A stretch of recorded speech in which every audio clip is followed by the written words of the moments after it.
How are you? Welcome to another Money Conversations with Mars. It is a Money Monday. I hope everyone is doing well out there.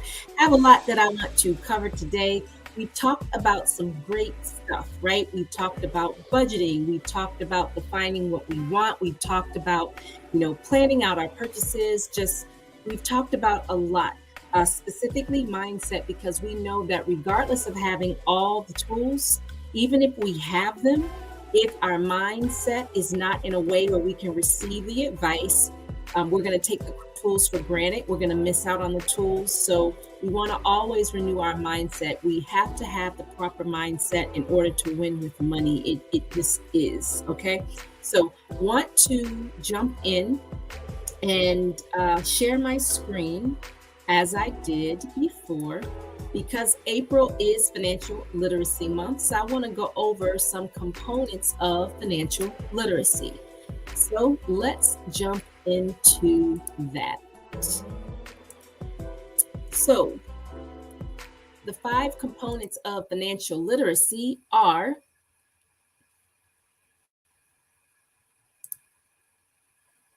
earn.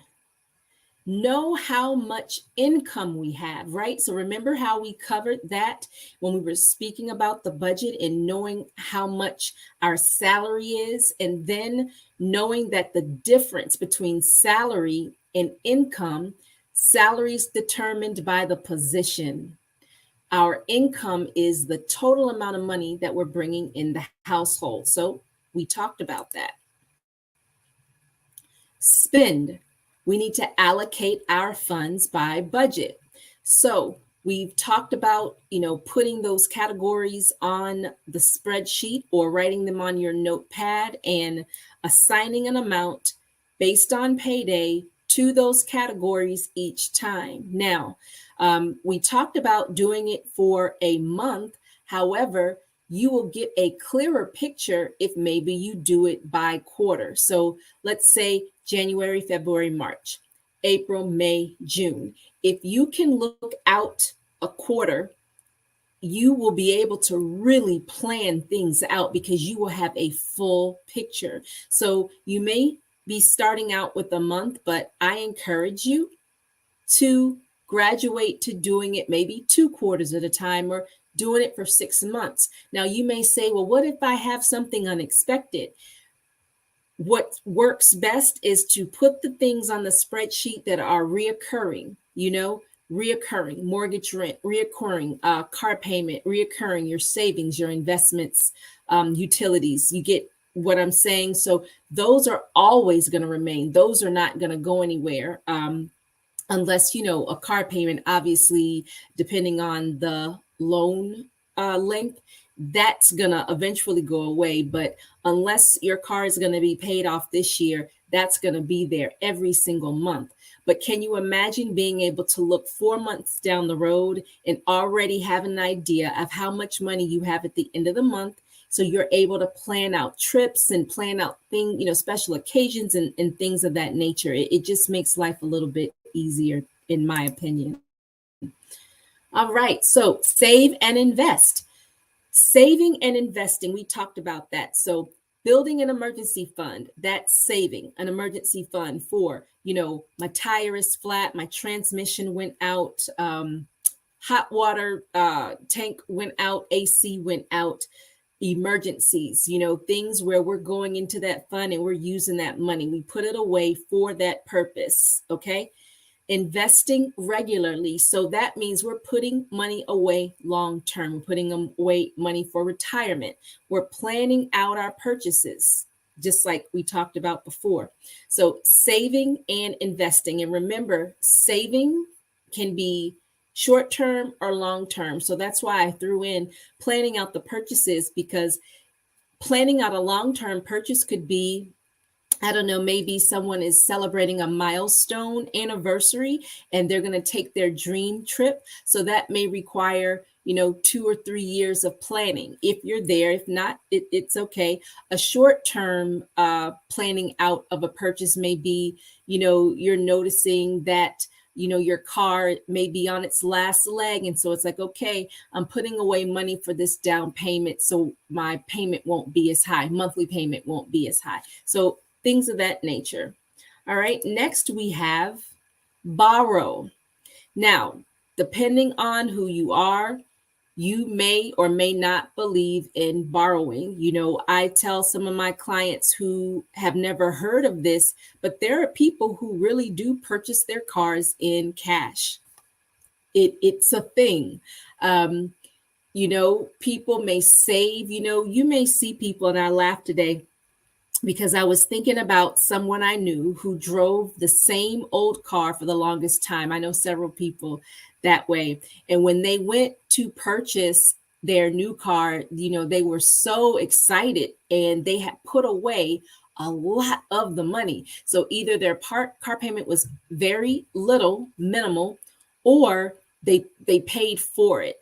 That is a thing. Like, that's so possible, but that requires a reset of the mind, and it requires patience. Our society teaches us that we should have a car payment, and you do not have to. You just have to believe that you don't have to have debt. A mortgage, you have people, and I've read the stories. Now, I don't know anyone personally who has purchased a home in cash, but when I'm reading my different financial books and, being inspired.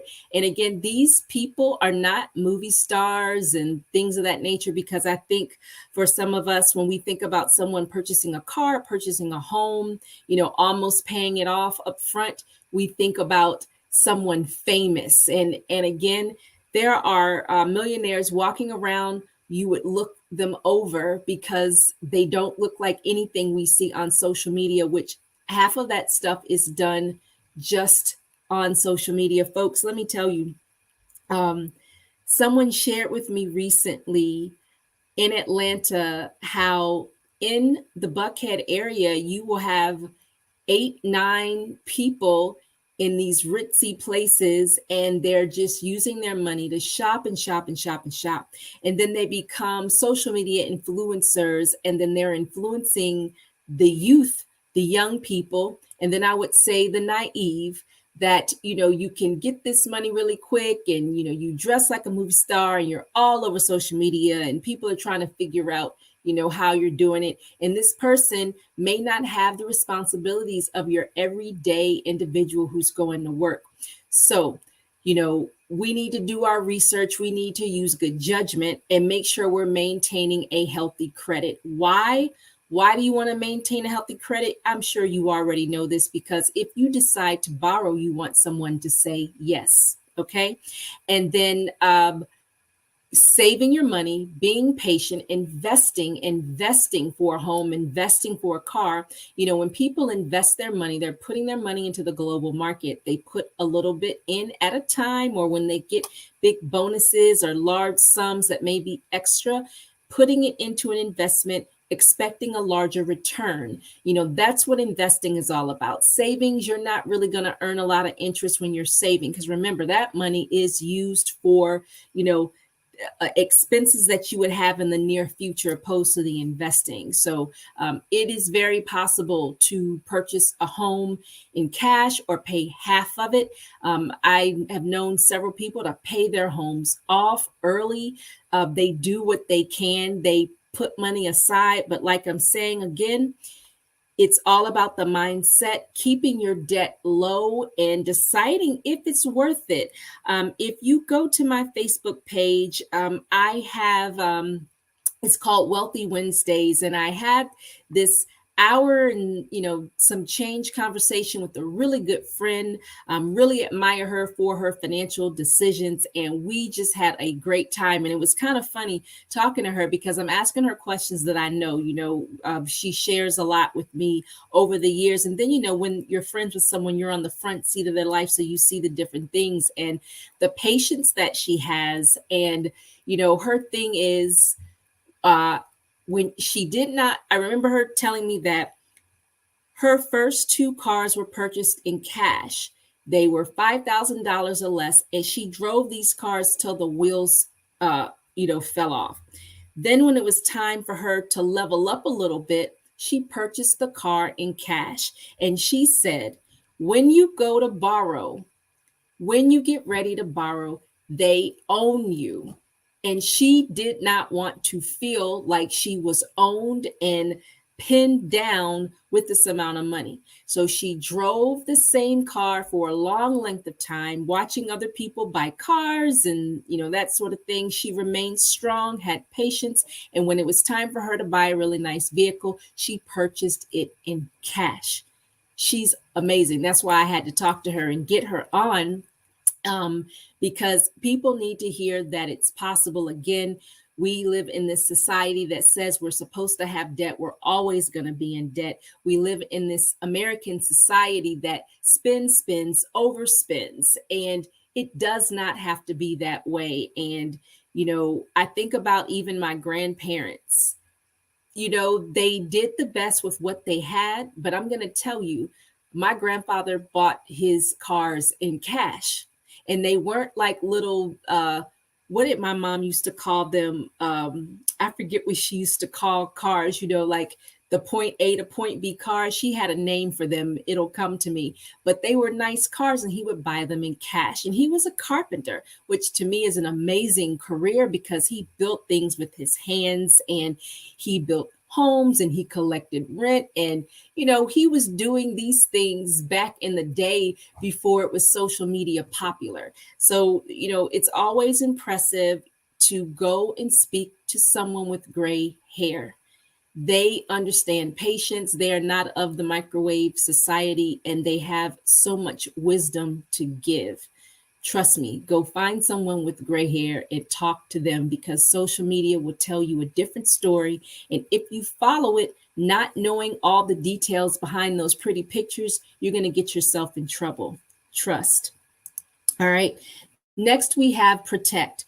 Monitor all accounts and put insurance into place. So there are all these different apps now. Even your bank offers some sort of credit monitoring. A lot of the times it's free. The only ones I feel like you'd have to pay for is that they are giving you a credit report with a score. Most of the time you have to pay for things like that. A popular one is Credit Karma, although I did have to go read up about the credit score for Credit Karma. Typically, that score that you see on that app, Credit Karma, is lower than what you would see on the other three: TransUnion, Equifax, and Sperion. So keep that in mind. However, they do pull your credit, not a hard pull, but they will let you see your credit report and see the updates every so often. Sometimes it's weekly. I guess it just depends. But if you don't have that app, it's a good place to start. You can dispute things right through the app. That's the one that comes to me outside of your banks. Like I have Capital One, I have Ally. I like the online banks, but they even have credit monitoring. Some of us who have credit cards, for example, Discover, they have a credit monitoring, which is good to have because, again, everyone's using online banking. We're shopping online. Our credit cards and bank accounts are stored. I'm one of those. My cards are stored. It's just easier for me, I guess.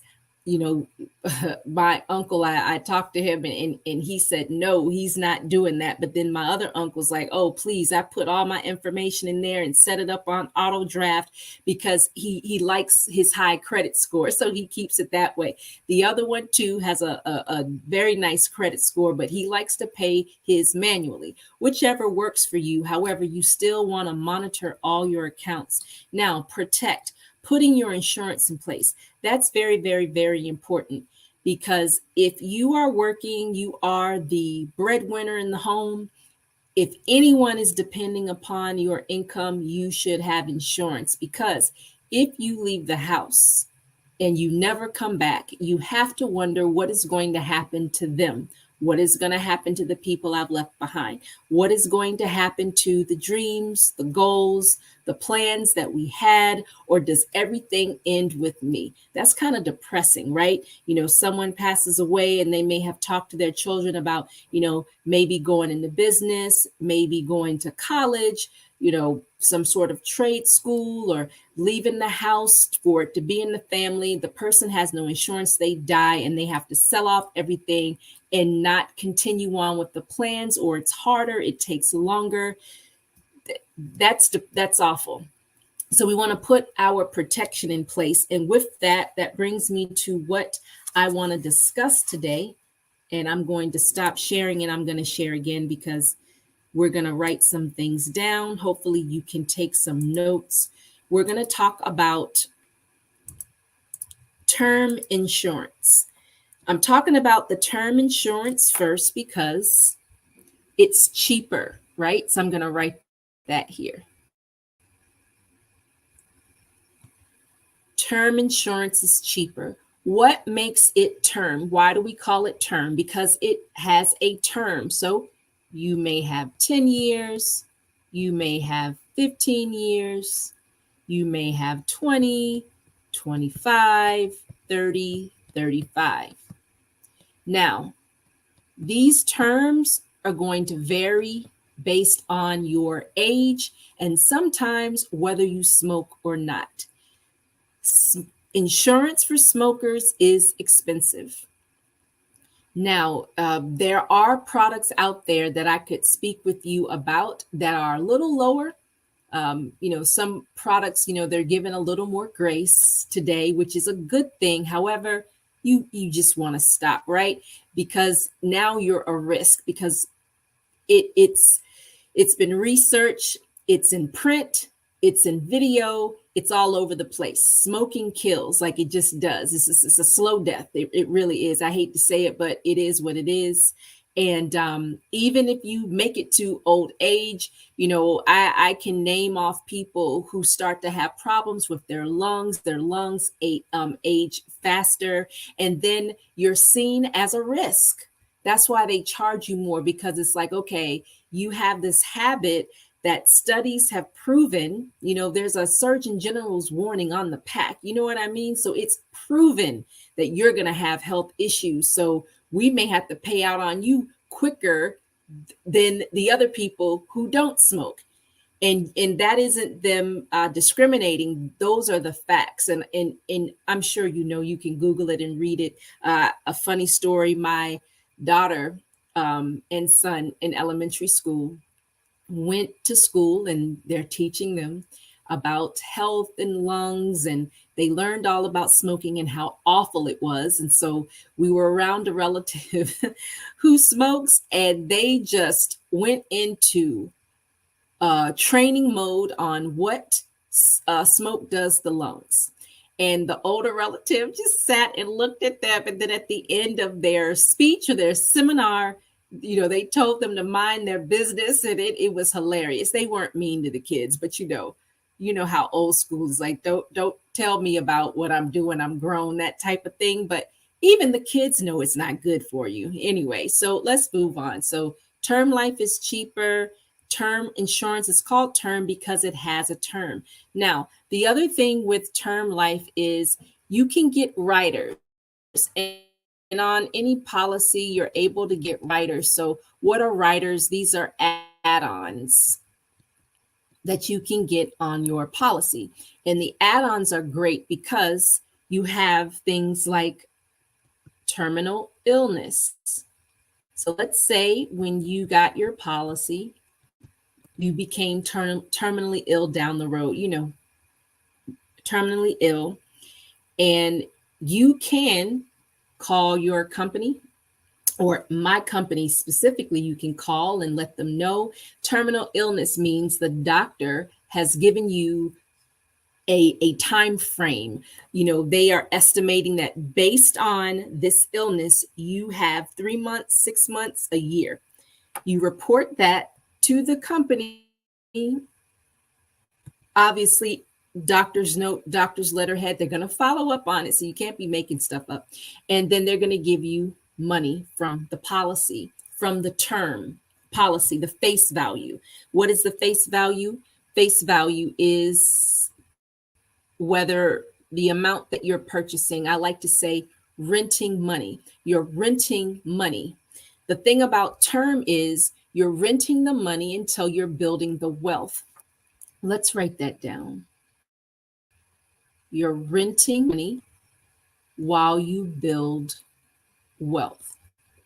This is the other thing that people may not understand with the term life. We're supposed to have money. We're not supposed to have insurance where we are worth more dead than we are alive. The term insurance is to keep you afloat until you build up the nest egg.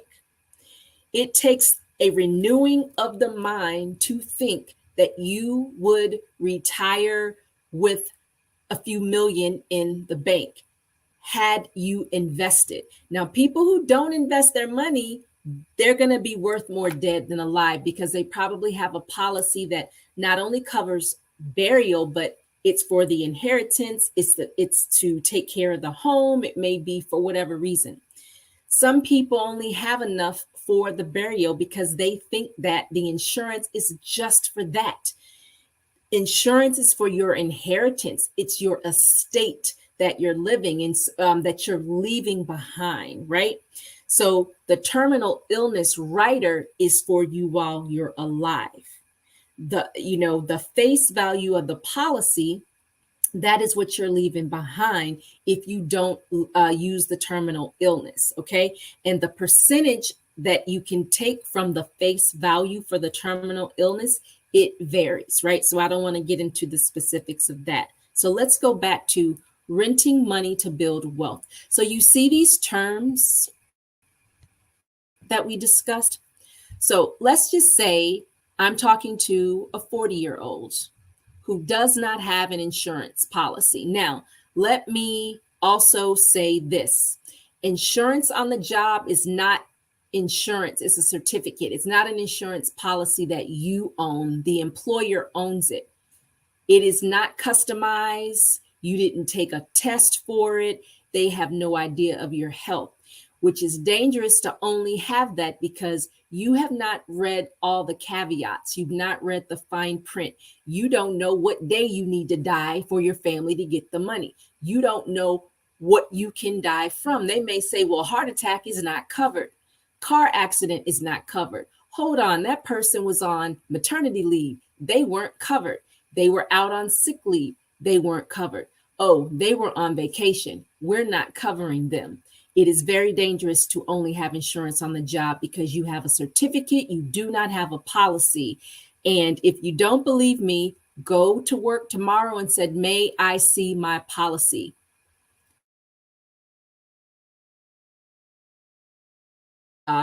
Coordinator or your generalist or whatever they call them has negotiated with said company. Okay, so tuck that in for another conversation. Renting money to build wealth. So back to this 40-year-old. What I'm going to do is deduct 40 years of age from 65 because we're going to use that for retirement. So I'm going to give them a 25-year term policy because I'm going to help build a financial plan so that by the age of 65, they have at least the amount of the face value of this policy. So they're just renting the money until they build the wealth. Again, we are supposed to be wealthy. We are not supposed to get to retirement and only have $20,000 and then have to go back to work or end up in a sad situation where we are literally living off of Social Security. And that's it. Like, that's scary, because what if you get sick and you can't go out and work and make the difference that you need that the Social Security doesn't cover? So it is important to invest your money over time, long term, in the background. You're not thinking about it. It just comes out of your account.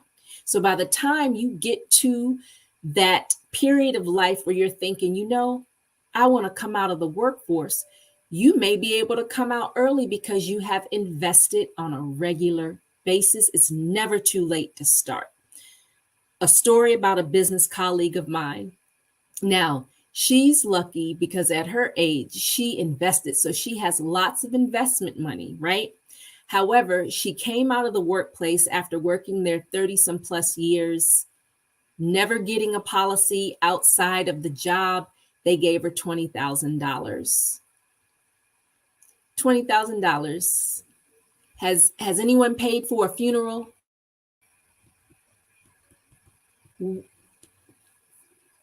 That's not a lot of money. That's not a lot of money at all. That's no inheritance. That's not going to pay for the funeral and pay for the home, and we're kingdom minded. So we're legacy thinkers. God left us a legacy. We inherited Christ, the Holy Spirit. That's our inheritance, right? So we are to leave an inheritance. That's a biblical principle. We leave money to our children and our children's children. You can do that by investment. And seriously, insurance is like the come up for the family. You're protecting the last name. You're carrying on the legacy. Does that make sense? So I'm giving a lot of information, so I hope you're following, taking some notes, watching the replay. Take some notes, reach out to me, and let's talk about it. Anything that I may have gone over that was too fast, okay? So that's how the term is determined. You don't just pull a term out of the air and say, oh, that sounds good. We're renting money to build wealth. Now, some people, I always get this question, well, what happens at the end of the term? You can choose to keep your policy. It's going to renew. It'll renew if you want to keep it, fine, right? The more, the merrier, right? The more money we can leave behind, the merrier. However, if you're following my wealth plan and renewing your mind and continuing to invest, every time you get money, you're investing. You may look at your investment account, sit back, cross your leg, and sip some tea and say, I don't need that policy because I have enough money to take care of my funeral arrangements, pay off my home. If it's not paid off already, working with me now, I don't have any debt because I paid it all off. I can leave all this money to my grandkids, my children, niece, nephew, my church, my nonprofit. Or I've had my eye on sister so-and-so who goes to the church, and I have just watched her or him do great work, and I want to fund I want to build a library in the church and have them named after me. That's what the inheritance does. It does great things, right? But if you don't invest your money, you're not going to have an inheritance. Now, you may have all the money in your investment account, and you may say, hey, you know what? I'm going to save this extra 500,000 and I'm going to split it up amongst some family members. With my will, leaving instructions. You are not to touch this money until, and then it's still growing and interest is building up. How exciting is that? And then your new money turns to old money. We're talking 2 and 3 generations down. That is the come up. That's a flex. Man, can you just sit and ponder that for a moment? Imagine they're still talking about you 2 generations down. Think about it. You did that. How amazing is it? They're not cursing you at the funeral. They don't know whether to be sad or mad because you've left them with all this debt. They got to sell the house, the cars, they got to move. But they're talking about you 2-3 generations down because that money is still growing because you left it with instructions, right? We can't leave money to people who don't know what to do with it. I don't care how nice they are. If they, I always say being smart does not mean you have money smarts, doesn't mean you know how to handle money.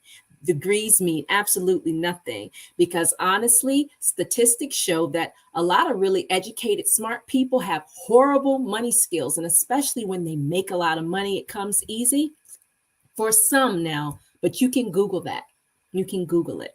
So let's stop there because that was a mouthful. I talked about a lot, but I needed you to know what's out there and why protection is so important. And then again, we're celebrating Financial Literacy Month, and you need to know what to do. As I said, anything I said that may have been confusing, you want more information, you want to talk to me, feel free to reach out. You can always reach out to me. Like I said, we talked about different um, 5 different factors or bullet points. My words are leaving me, for financial literacy, and we'll go back over them really quick just for anybody who may have logged on late. Protect, borrow, save and invest, spend, earn. Okay? So, as always, it is great talking to you.